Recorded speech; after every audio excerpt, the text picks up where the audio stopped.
Another group of migrants arrived here in South Florida. This time, authorities say it was at least 25 people making it to shore at Fort Lauderdale Beach. Several of them had to be detained. That landing also the latest in a series that has overwhelmed South Florida's Border Patrol system.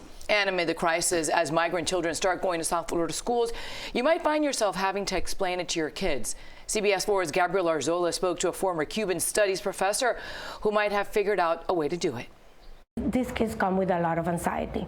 Nancy Morales is a school counselor for Dade County Schools and has already talked to many kids who have made the dangerous trek to come to America these past few weeks. She recalled one story a child just told her.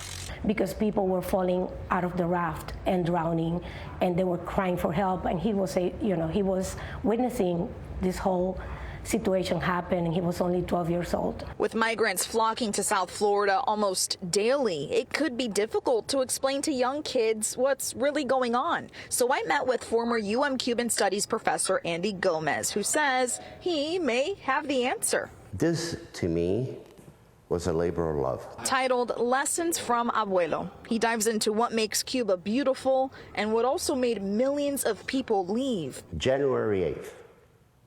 1959, Fidel Castro walked into Havana. He tells me this by no means is a boring history book, but a story.